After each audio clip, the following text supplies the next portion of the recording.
Hey, welcome back to the Medellín AV Club YouTube channel. In the middle of the Paro Nacional, we show you the way that some Colombian artists led the way in the national protest, through performances that took place around Medellín, and how art and culture became elements of fight. Please hit the subscribe button and turn on the notification so you don't miss the future content that we have planned for you. In today's video, we want to continue the conversation in company with a photographer and journalism student from Bogotá and with a professor, artist, and poster creator from Cali, Colombia. Together, we want to share with you how the Paro Nacional has persisted and what are some of the reasons why people continue taking to the streets after 4 months. Juliet Rojas is a journalism and anthropology student that during the Paro Nacional enrolled Plaza Capital, a communication and public opinion program at her university, in order to do the media and press coverage of the protests in Bogotá. C. Carrillo is a graphic artist that, like many Colombians, felt the necessity of doing something about the situation happening in Colombia.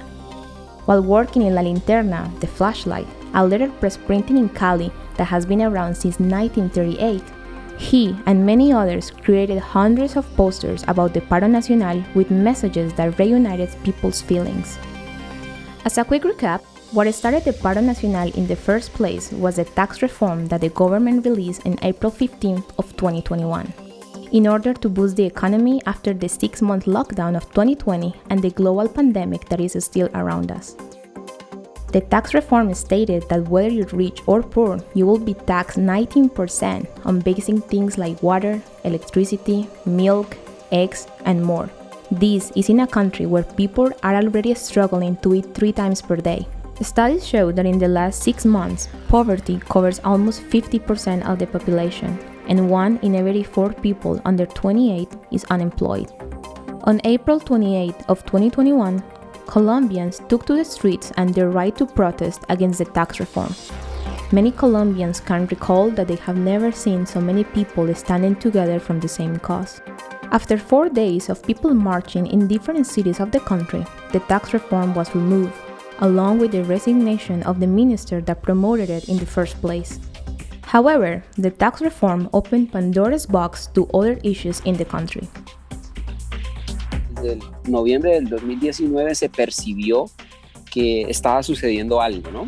Estaba sucediendo algo a nivel social, y ese algo era que las personas en general estaban mostrando un descontento altísimo por lo que estaba pasando en el país, ¿sí? Esa discusión que se dio en esa época y que la pandemia, tanto en Colombia como en otros países, redujo las resistencias. Yo creo que después de tanto tiempo de estar encerrados, salió a flote con mucha más fuerza, ¿no? In this Paro Nacional, continues C. Carrillo, the orchestral symphony, for the first time in a very long time, left the auditorium and went to the neighborhood Puerto Resistencia, a place in Cali, Colombia, where people get together to play and support the Paro Nacional.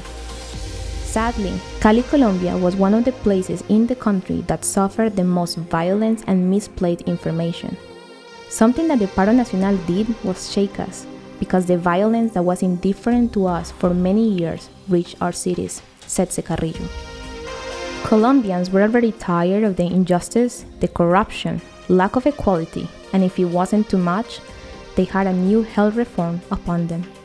Which means that while people were making themselves heard and fighting the tax reform, the government wanted to continue with a health reform that basically established that if you cannot afford to pay it, you will not be treated. Posters in social media showed, if the tax reform ruined us, the O10 health reform killed us. After continuous days of protesting, social media live streaming, and thousands of messages against it, the health reform was removed. By the 1-month mark, an article in Science magazine showed more than 40 people have now died, and there are more than 2,000 complaints of police brutality, including 27 cases of sexual violence. Nearly 200 people are missing.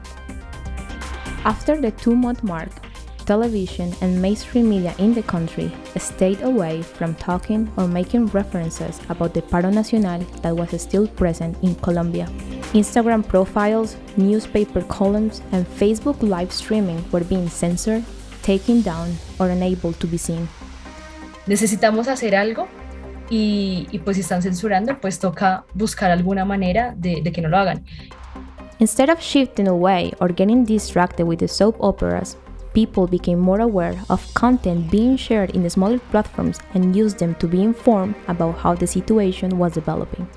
Juliet's Instagram profile at kyroja.ph was one of them. It was time to show it and for people to feel it. What I try to do with my photographs is that people can feel and see the reality that I see. It's something very subjective to do, but it can create awareness and reflection. The awareness helped the Primera Línea, the people fighting the police and the anti-riot squad, tremendously because people made sure that everything that was happening was being registered online. After 4 months of Paro Nacional, Colombians are still taking to the streets. The young people in the Primera Línea from different cities are still unable to go home because they are not safe and they are being persecuted. Cases against the police keep going up. The violence and missing people have not stopped.